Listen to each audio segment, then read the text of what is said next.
Hello दोस्तों, राम राम और जय सिया राम।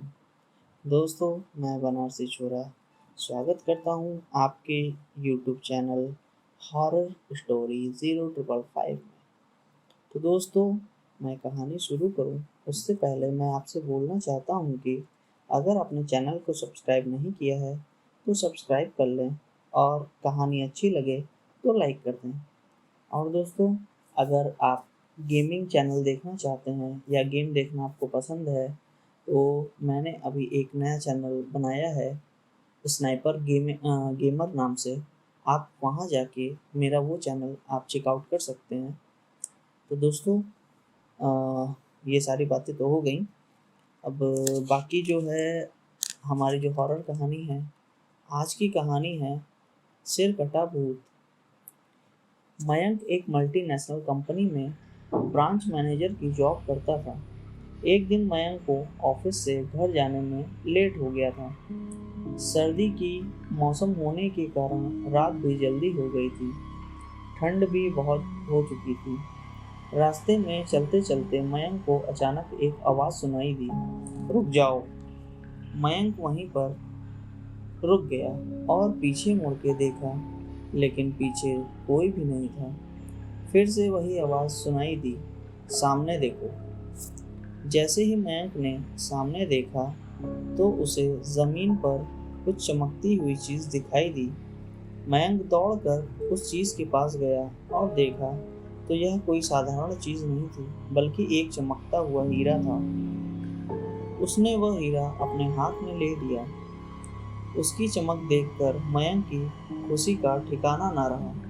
लेकिन मयंक को कहाँ पता था कि यह कोई साधारण हीरा नहीं बल्कि एक मायावी हीरा है। अचानक उस हीरे में से आवाज आई, अगर तुम्हें और हीरे चाहिए तो इस जमीन को खोदो। इस जमीन के नीचे बहुत सारे हीरे हैं। मयंक खुश हो गया और वो वहां जमीन खोदना शुरू कर दिया। करीबन 2 फीट खोदने के बाद अचानक मयंक डर के मारे चिल्लाने लगा, जिसके कारण उसका संतुलन बिगड़ गया और वह जमीन पर गिर पड़ा। क्योंकि उस गड्ढे में हीरे मोती नहीं बल्कि किसी इंसान का कटा हुआ सर मिला। अचानक वह सर हवा में उड़ने लगा और बोला, डरो मत, मैं तुम्हें कोई हानि नहीं पहुंचाऊंगा। मैं तुम्हें बहुत सारे हीरे जवाहरात दूंगा। बस मेरी बात ध्यान से सुनो। मैं जहाँ जाता हूँ वहाँ मेरे पीछे पीछे आओ। फिर वह सिर कर और जंगल की ओर बढ़ने लगा। करीबन 1 किलोमीटर चलने के बाद वह सिर रुक गया। मयंक भी रुक गया। फिर उस सिर ने मयंक से कहा, इस जमीन के भीतर बहुत सारे हीरे जवाहरात छुपे हुए हैं। इस जमीन में खोदना शुरू करो। मयंक खुश हो गया और उस जमीन को खोदना शुरू कर दिया। खोदते खोदते जमीन के नीचे हीरे मोती तो नहीं बल्कि उस सिर का कटा हुआ धड़ मिला। उस सिर ने कहा, अब तुम्हें एक आखिरी काम करना है, उसके बाद मैं तुम्हें माला माल कर दूंगा। तुम्हें कहीं से भी 1 लोटा खून लाना होगा। मयंक ने बोला, 1 लोटा खून? पर मैं 1 लोटा खून लाऊंगा कहाँ से? उस सिर ने कहा, चलो मेरे साथ। वो डरावना चेहरा मयंक को साथ लेकर थोड़ी दूर पे गया। वहां उसे एक इंसान को जाते हुए देखा। वो सिर बोला, उस इंसान को मारकर उसका खून ले आओ। मयंक डर गया और बोला, नहीं नहीं, यह मुझसे नहीं होगा, मैं यह नहीं कर सकता। अगर वह सर बोला, अगर तुमने यह काम नहीं किया तो मैं तुम्हें बहुत बड़ी मुसीबत में डाल दूंगा, फिर तुम्हारी पूरी जिंदगी नर्क बन जाएगी। मयंक ने हाथ जोड़कर उससे कहा, मुझे माफ़ कर दो। अगर मैंने उसे मार दिया तो पुलिस मुझे गिरफ्तार कर लेगी और मुझे जेल में रहना पड़ेगा। उस सिर ने अपने तंत्र मंत्र की शक्ति से एक छुरी और लोटा प्रकट किया और गुस्से से बोला, अगर तुमने मेरा यह काम नहीं किया तो मैं तुम्हारे पूरे परिवार को मार डालूंगा। मयंक ने मजबूरी में आकर उस आदमी को मार डाला और उसका खून लेकर उस सिर के पास गया।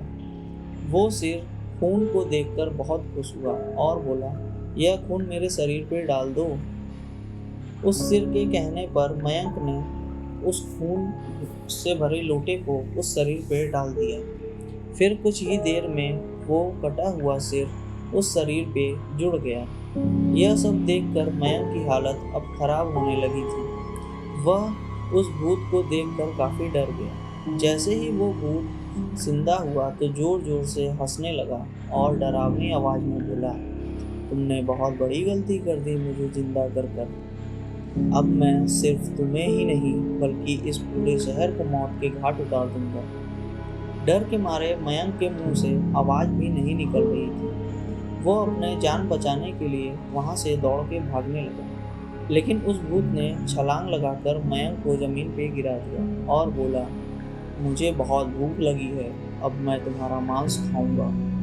जैसे ही उस भूत ने मांस खाने के लिए आगे बढ़ा कि तुरंत ही उसका सिर धड़ से अलग हो गया। मयंक समझ नहीं पाया कि आखिर यह चमत्कार हुआ तो हुआ कैसे। जब मयंक ने पीछे मुड़कर देखा तो एक अघोरी बाबा खड़े थे।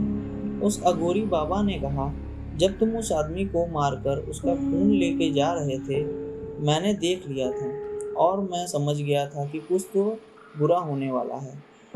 इसीलिए मैं तुम्हारे पीछे पीछे यहाँ तक चला आया और मैंने अपनी मंत्रों की शक्ति से उस भूत को फिर से मार दिया। अब तुम निश्चिंत होकर अपने घर जाओ, अब तुम पर कोई खतरा नहीं है। आज भी मयंक जब उसको याद करता है उसकी रूह कांप जाती है। तो दोस्तों, ये कहानी यहीं तक थी। अगर आपको कहानी अच्छी लगी हो तो चैनल को सब्सक्राइब कर दें, वीडियो को लाइक कर दें। जय श्री राम, हर हर महादेव।